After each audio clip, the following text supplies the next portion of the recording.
ओम शांति। प्यारे रूहानी भाई बहनों, आज 31 जनवरी 2026 के हम बाबा के अनमोल मधुर महावाक्य सुनेंगे। ओम शांति।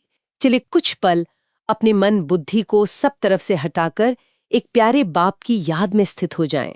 अनुभव करें कि ज्ञान सूर्य शिव बाबा हम आत्माओं पर अपनी सर्व शक्तियों की किरणें बरसा रहे हैं। हम आत्माएं बाबा की छत्र छाया में बैठे हैं, बिल्कुल शांत, बिल्कुल भरपूर। आज बाबा हमें हमारी सबसे बड़ी जिम्मेदारी याद दिला रहे हैं। वो है अपनी आत्मा रूपी बैटरी को चार्ज करने की। जी हाँ, और ये जिम्मेदारी ही हमारा सबसे बड़ा सौभाग्य भी है। कैसे हम सर्वशक्तिमान बाप से शक्ति लेकर फिर से सतोप्रधान बन सकते हैं? आज सारा दिन इसी एक स्मृति में रहेंगे और अपने पुरुषार्थ को सहज बनाएंगे। आज के महावाक्यों का सार है, बाबा कहते हैं, मीठे बच्चे, तुम यहाँ आए हो सर्वशक्तिमान बाप से शक्ति लेने, अर्थात दीपक में ज्ञान का घृत डालने। वाह, बाबा का हर शब्द कितना प्यार भरा है। मीठे बच्चे, हम आत्माएं चाहे कितनी भी तमोप्रधान बन गई हों, मतलब 84 जन्मों के अंत में आकर कितनी भी शक्तिहीन हो गई हों, लेकिन बाबा के लिए हम सदा मीठे बच्चे ही हैं। बिल्कुल, उनकी दृष्टि में हमारा अनादि आदि स्वरूप ही रहता है। वो हमारी कमजोरियों को नहीं देखते, है ना? और आज बाबा हमें हमारा उद्देश्य याद दिला रहे हैं कि हम यहाँ क्यों आते हैं। हम इस ज्ञान की क्लास में सिर्फ कुछ बातें सुनने नहीं आते हैं। हमारा उद्देश्य बहुत ऊंचा है, बहुत महान है। जी, हम यहाँ शक्ति लेने आते हैं। और बाबा ने कितनी सुंदर उपमा दी है, दीपक में ज्ञान का घृत डालने। जैसे एक दीपक में जब तक घी पड़ता रहता है, उसकी ज्योति जलती रहती है, वो प्रकाश देता रहता है। जैसे ही घी खत्म होता है, ज्योति बुझने लगती है। वैसे ही हम आत्मा एक दीपक की तरह हैं। और ये ज्ञान का घृत बाबा हमें रोज देते हैं। ये कोई साधारण ज्ञान नहीं है, ये घी है, स्नेह है, शक्ति है। इस ज्ञान से ही हमारी आत्मा की ज्योति फिर से प्रज्वलित होती है, जो आधा कल्प से बुझती जा रही थी। है ना? ये एक बहुत सुंदर एनोलॉजी है। बिना घी के दीपक का कोई मूल्य नहीं। वैसे ही बिना ज्ञान और याद के आत्मा की शक्ति खत्म हो जाती है। हम आत्माएं शक्तिहीन और मूल्यहीन हो जाती हैं। तो आज सारा दिन ये स्वमान रहे कि मैं आत्मा एक जलती हुई ज्योति हूँ और सर्वशक्तिमान बाप मुझ में रोज शक्तियों का घृत डाल रहे हैं। हर महावाक्य मेरे अंदर शक्ति भर रहा है, मेरी ज्योति को और तेज कर रहा है। जी, ये स्मृति ही हमारे पुरुषार्थ का आधार बन जाती है। हम यहाँ सिर्फ सुनने नहीं, बल्कि बाप से सीधे शक्ति लेने आए हैं। एक डायरेक्ट कनेक्शन, बाप और बच्चे का, पावर हाउस और बैटरी का। कितना सहज और स्पष्ट है बाबा का ज्ञान। कोई मुश्किल नहीं, कोई कर्मकांड नहीं, बस बाप और मैं। जी, बस इसी एक स्मृति में टिकना है। मैं आत्मा बाप से शक्तियां ले रही हूँ, हर पल, हर संकल्प में। आज बाबा ने एक बहुत ही सुंदर प्रश्न पूछा है, जो हमारे अंतिम लक्ष्य से जुड़ा हुआ है। बाबा पूछते हैं, प्रश्न, शिव की बारात का गायन क्यों है? सोचने की बात है ना? परमात्मा की बारात, इसका क्या अर्थ होगा? शिव बाबा तो अशरीरी हैं, निराकार हैं, जन्म मरण के चक्र से न्यारे हैं। उनकी बारात मतलब कैसे हो सकती है? एक पल शांत होकर इस पर विचार करें। ये कौन सी बारात है जिसका भक्ति मार्ग में भी इतना गायन है? बाबा इसका बहुत रूहानी, बहुत मीठा उत्तर देते हैं। बाबा कहते हैं, उत्तर, क्योंकि शिव बाबा जब वापस जाते हैं तो सभी आत्माओं का झुंड उनके पीछे पीछे भागकर जाता है। मूल वतन में भी आत्माओं का मनारा, छत्ता लग जाता है। तुम पवित्र बनने वाले बच्चे बाप के साथ साथ जाते हो। साथ के कारण ही बारात का गायन है। वाह, कितनी सुंदर कल्पना है। ये कोई घोड़ेबाजे वाली स्थूल बारात नहीं है, ये हम सब आत्माओं की घर वापसी की यात्रा है। जी, जैसे मधुमक्खियां अपनी रानी के पीछे एक छत्ते के रूप में जाती हैं, वैसे ही हम सब पवित्र आत्माएं शिव बाबा के साथ अपने घर परमधाम वापस जाएंगी। जी, ये आत्माओं की रूहानी बारात है। दूल्हा है एक शिव बाबा और हम सब आत्माएं सजनियां हैं जो पवित्र बनकर उनके साथ घर लौटेंगी। ये साथ जाने का जो गायन है, यही बारात है। हम सब आत्माएं एक साथ बाप के संग जाती हैं। और इसमें मुख्य शर्त है पवित्र बनना। बाबा ने स्पष्ट कहा, तुम पवित्र बनने वाले बच्चे बाप के साथ साथ जाते हो। केवल पवित्र आत्माएं ही इस बारात में शामिल हो सकती हैं। हमारा सारा पुरुषार्थ, हमारी सारी तपस्या इसी एक लक्ष्य के लिए है। तो जब हम याद की यात्रा करते हैं, जब हम पवित्रता का व्रत लेते हैं, जब हम अपने मन को व्यर्थ से शुद्ध करते हैं, तो हम मानो उस बारात में शामिल होने की तैयारी कर रहे हैं। हाँ, अपना रूहानी श्रृंगार कर रहे हैं। बिल्कुल। ये गायन हमें हमारे अंतिम लक्ष्य की याद दिलाता है, बाप समान पवित्र बनकर बाप के साथ घर चलना। हम अकेले नहीं जाएंगे, हम सब बच्चे बाप के साथ एक बहुत बड़े झुंड में जाएंगे। अब बाबा ने कहा मनारा लग जाता है, छत्ता लग जाता है, जैसे परम धाम में सब आत्माएं एक साथ इकट्ठे हो जाती हैं। कितना सुंदर, कितना शांतिपूर्ण दृश्य होगा वो। जी, तो आज इस स्मृति को भी पक्का करें कि मैं उस रूहानी बारात में जाने वाली श्रेष्ठ आत्मा हूँ। मेरा हर कर्म उस बारात में शामिल होने की तैयारी है। चलिए अब आज की मुरली के मुख्य बिंदुओं पर और गहराई से चिंतन करते हैं। आज बाबा ने आत्मा की स्थिति को समझाने के लिए बैटरी का बहुत सहज उदाहरण दिया है। बाबा कहते हैं आत्मा ही 84 का पाठ बजाती है। उनमें जो सतो प्रधान ताकत थी वो फिर दिन प्रतिदिन कम होती जाती है। सतो प्रधान से तमो प्रधान बनना है। जैसे बैटरी की ताकत कम होती जाती है तो मोटर खड़ी हो जाती है, बैटरी डिस्चार्ज हो जाती है। जी। सतयुग में हमारी आत्मा की बैटरी 100% चार्ज थी। हम सतो प्रधान थे। भरपूर शक्ति, भरपूर सुख, शांति, प्रेम। फिर 84 जन्मों का पाठ बजाते बजाते त्रेता द्वापर से गुजरते हुए आज कलयुग अंत में ये बैटरी लगभग पूरी तरह डिस्चार्ज हो चुकी है। हम तमो प्रधान बन गए हैं, यानी गुणों और शक्तियों से लगभग खाली हो गए हैं। इसीलिए आज मनुष्य के अंदर शक्ति की इतनी कमी महसूस होती है। शांति, सुख, पवित्रता, सहनशीलता, प्रेम, इन सब गुणों की शक्ति क्षीण हो गई है। छोटी छोटी बातों में आत्मा थक जाती है, परेशान हो जाती है, दिल शिकस्त हो जाती है, क्योंकि बैटरी में पावर ही नहीं है। बाबा ने कहा जैसे मोटर खड़ी हो जाती है, आज मनुष्य का जीवन भी मानो खड़ा हो गया है। आगे बढ़ने की हिम्मत नहीं, खुशी नहीं, उमंग उत्साह नहीं, सब कुछ बोझ लगता है। सही बात है। इसका कारण यही है कि आत्मा की बैटरी डिस्चार्ज है। ये तो वही बात हुई कि हमारा फोन 1% पर है और हम उससे HD मूवी स्ट्रीम करने की कोशिश कर रहे हैं। नतीजा फ्रस्ट्रेशन। आज इंसान की हालत कुछ ऐसी ही है। तो हमें अपने आप से पूछना है कि क्या मैं अपनी आत्मा की इस डिस्चार्ज अवस्था को महसूस कर पा रही हूँ?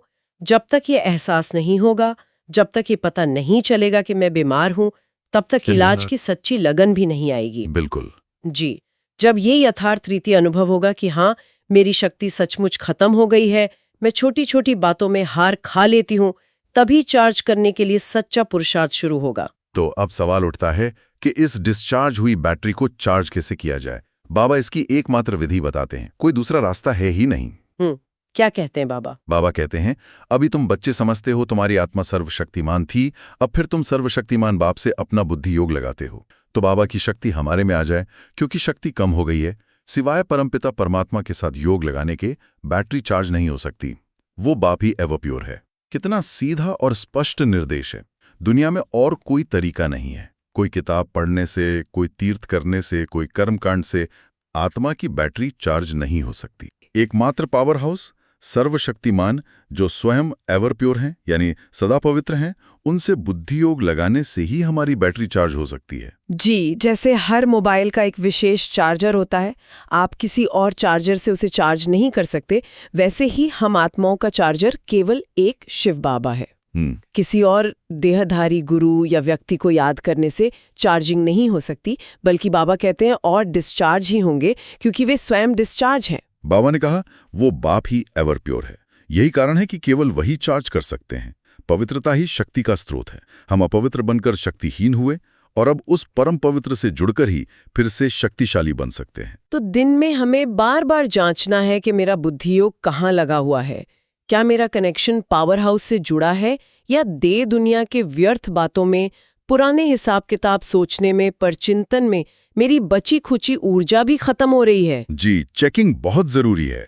क्या मैं चार्जर से कनेक्टेड हूँ या मेरा फोन यूं ही पड़ा है और उसकी बैटरी और कम होती जा रही है। और अब आगे बाबा हमें याद दिलाते हैं कि ये पुरुषार्थ हमें किसके लिए करना है, हमें क्या प्राप्ति होने वाली है।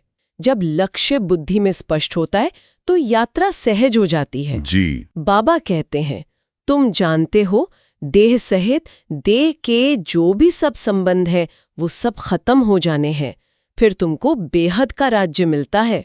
बाप भी बेहद का है तो वर्षा भी बेहद का देते हैं। वाह, बेहद का बाप, बेहद का वर्षा। ये दुनिया और इसके संबंध चाहे कितने भी प्यारे लगते हों, सब हद के हैं, विनाशी हैं। आज हैं, कल नहीं होंगे। बाबा हमें इस हद की दुनिया से, इस पिंजरे से निकालकर बेहद में ले जाते हैं। जी, एक जन्म का हद का बाप हमें हद की जायदाद देता है जो यहीं खत्म हो जाती है, और बेहद का पारलौकिक बाप हमें 21 जन्मों के लिए सारे विश्व की बादशाही का बेहद का वर्षा देते हैं। कौन सी प्राप्ति बड़ी है? बुद्धि से ये निर्णय करना है। जब बुद्धि में ये स्मृति पक्की हो जाए कि हमें विश्व की बादशाही का बेहद का वर्षा मिल रहा है, तो इन छोटे मोटे अल्पकाल के सुखों और संबंधों से बुद्धि का संन्यास करना मतलब बहुत सहज हो जाता है। मोह अपने आप खत्म हो जाता है। आज अपने आप से पूछें, मेरी बुद्धि बेहद में रहती है या अभी भी हद की बातों में? मेरे बच्चे, मेरा परिवार, मेरा काम, मेरी समस्याएं इन्हीं छोटी छोटी गलियों में उलझ जाती है। क्या मुझे अपने बेहद के वर्षे का नशा चढ़ा है? ये नशा ही हमें हद के आकर्षणों से मुक्त करेगा। परमात्मा इस सृष्टि पर कैसे कार्य करते हैं, कैसे हमें ज्ञान देते हैं, इसका सबसे गहरा रहस्य भी बाबा आज खोलते हैं। हाँ, ये बहुत ही महत्वपूर्ण बात है। बाबा कहते हैं, मैं थोड़े समय के लिए इनके शरीर का लोन लेता हूँ, नहीं तो मैं नॉलेज कैसे दूं? मैं बीज रूप हूं ना, इस सारे झाड़ की नॉलेज मेरे पास है। यह ज्ञान का सबसे गहरा रहस्य है। निराकार शिव बाबा, जो ज्ञान के सागर हैं, प्रेम के सागर हैं, उन्हें भी अपना ज्ञान सुनाने के लिए एक मुख चाहिए।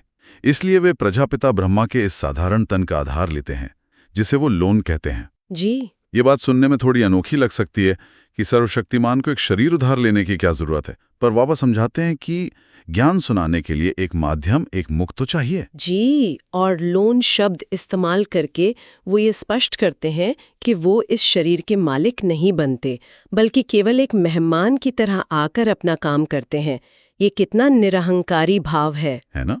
सर्वशक्तिमान परमात्मा कहते हैं, मैं शरीर का लोन लेता हूँ। वे मालिक नहीं बनते। वे कहते हैं, यह तख्त तो इस दादा की आत्मा का है, मैं तो मेहमान हूँ। और बाबा ने कारण बताया, मैं बीज रूप हूं ना।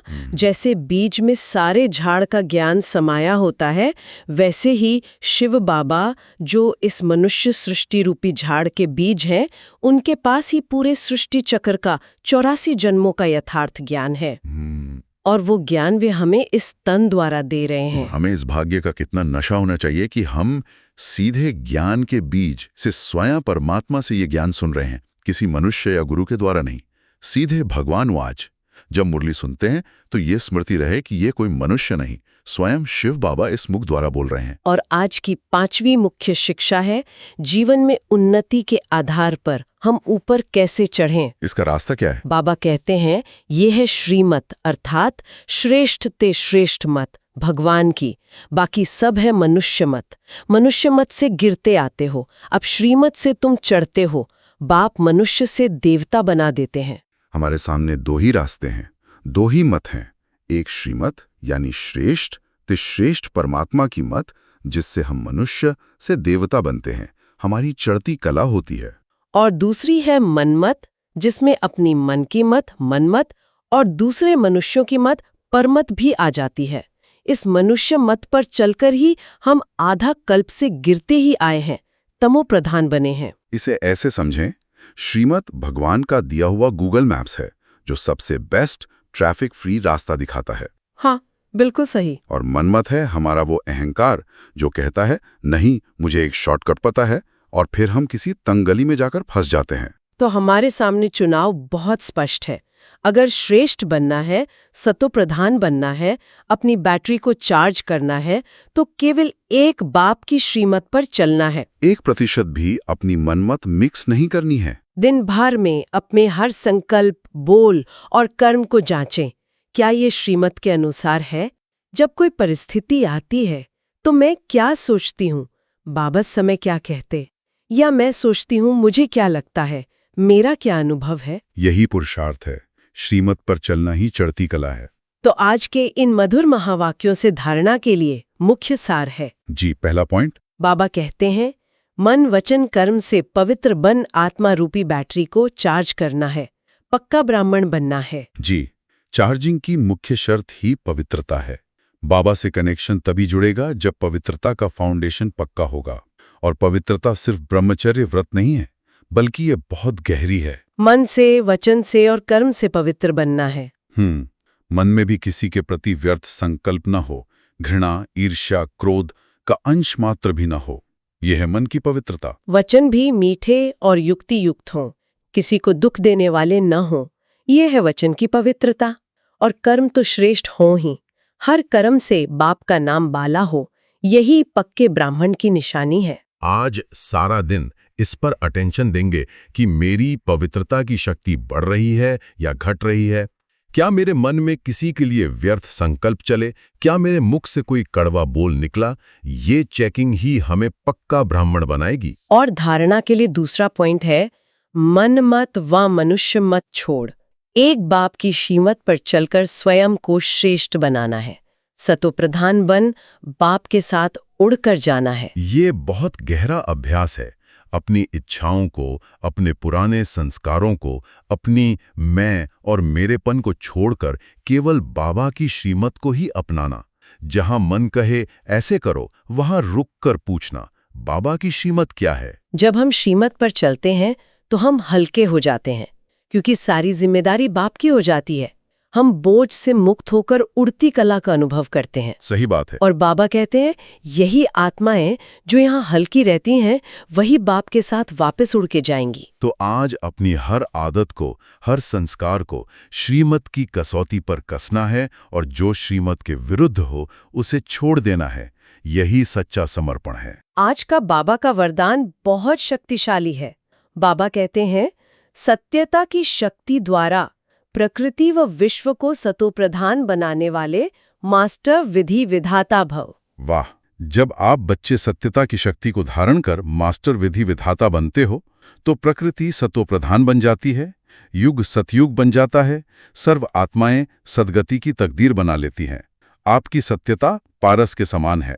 जैसे पारस लोहे को पारस बना देता है, ऐसे सत्यता की शक्ति आत्मा को, प्रकृति को, समय को, सर्व सामग्री को, सर्व संबंध को, संस्कारों को, आहार व्यवहार को सतोप्रधान बना देती है। वाह! सत्यता में इतनी शक्ति है।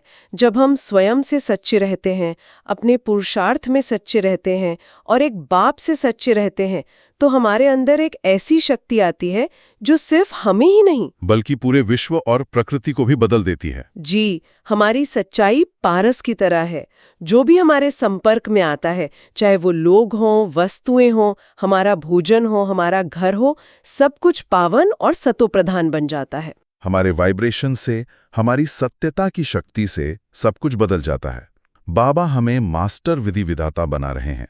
जैसे बाप विधाता हैं, वैसे हम बच्चे भी मास्टर हैं।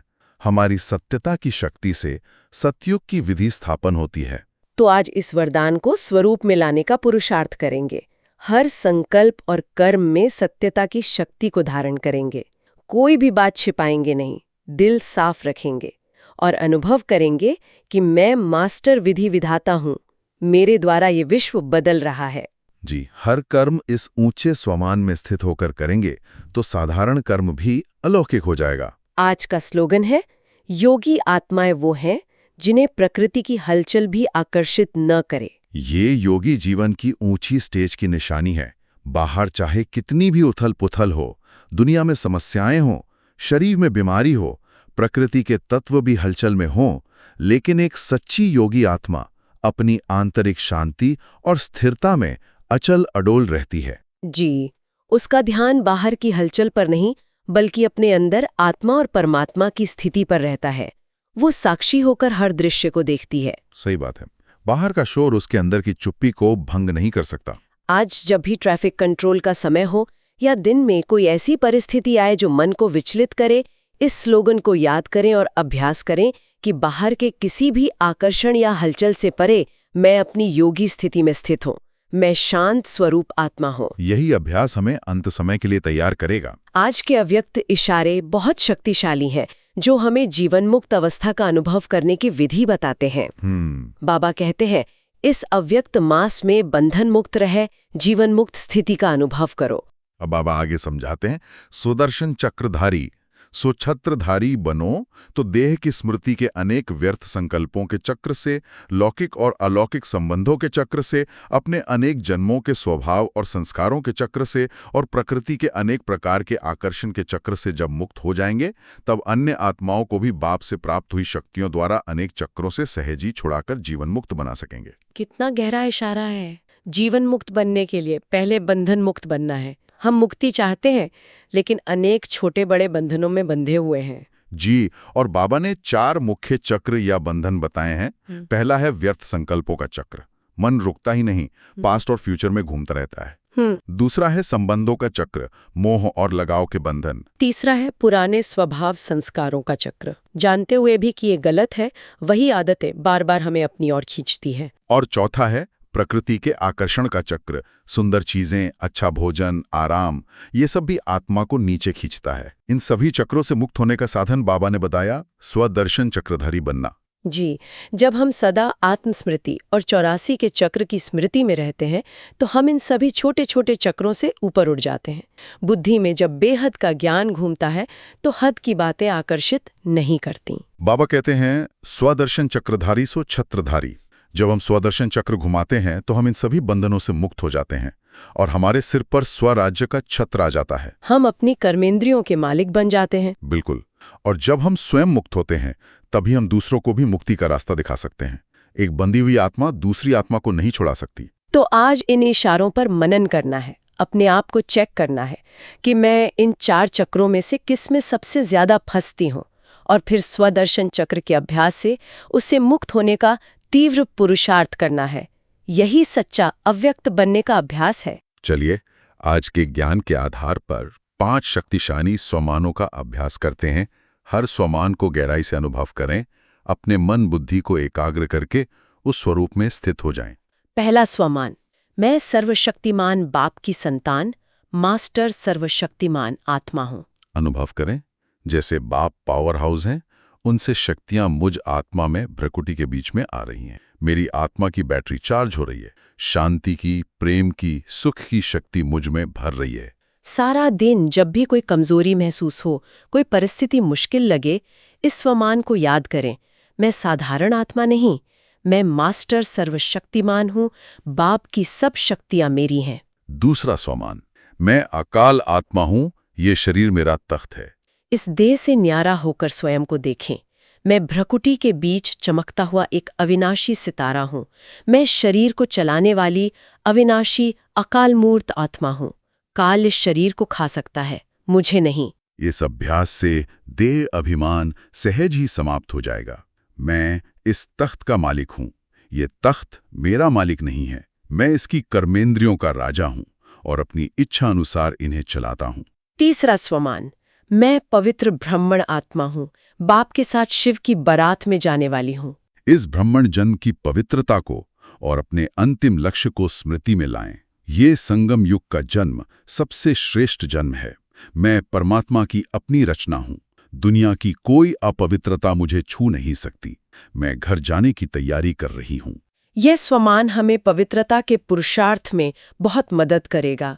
हर संकल्प और कर्म को करने से पहले यह चेकिंग रहेगी, क्या यह एक पवित्र बाराती आत्मा को शोभा देता है। चौथा स्वमान, मैं बेहद के बाप से बेहद का वर्षा लेने वाली अधिकारी आत्मा हूँ। अनुभव करें उस रूहानी नशे और अधिकार को। मैं विश्व का मालिक बनने वाली आत्मा हूँ। 21 जन्मों का अविनाशी राज्य मेरा जन्म सिद्ध अधिकार है। मुझे किसी भी मनुष्य से कुछ भी मांगने की आवश्यकता नहीं है। मैं भरपूर आत्मा हूँ। ये स्वमान हमें हद की इच्छाओं से, मांगने की वृत्ति से मुक्त कर देगा। भिखारीपन समाप्त हो जाएगा और बेहद की बादशाहत का नशा रहेगा। और पांचवा स्वमान, मैं सच्चाई की शक्ति से विश्व को सतो प्रधान बनाने वाली मास्टर विधि विधाता आत्मा हूँ। अपने वरदान को याद करें, मुझ में इतनी शक्ति है कि मेरी सच्चाई, मेरी पवित्रता, मेरे शुद्ध संकल्प इस प्रकृति तक को बदल सकते हैं। मैं विश्व परिवर्तक आत्मा हूँ। मैं निमित्त हूँ सतयुग की स्थापना के कार्यों में। इस स्वमान में स्थित होकर हर कर्म करें तो हमारे हर कर्म में दिव्यता आ जाएगी। साधारण कर्म भी अलौकिक सेवा बन जाएगा और हम बाप के मददगार बन जाएंगे। आज बाबा ने हमें हमारी आत्मा रूपी बैटरी की कहानी सुनाई।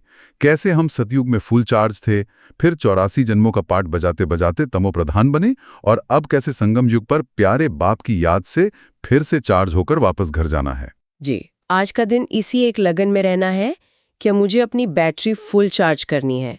मनमत और परमत को छोड़कर एक बाप की श्रीमत पर चलना है। पवित्रता और सत्यता को धारण कर हमें बाप समान बनना है और उनके साथ की रूहानी बारात में शामिल होना है। बाबा की ये श्रेष्ठ मत, ये गहरी समझ और पुरुषार्थ की प्रेरणा हमें रोज मिलती रहे। इसके लिए आप इस श्रृंखला से जुड़ सकते हैं ताकि कोई भी दिन बाबा की पढ़ाई मिस ना हो और हमारी बैटरी रोज चार्ज होती रहे। अच्छा, ओम शांति।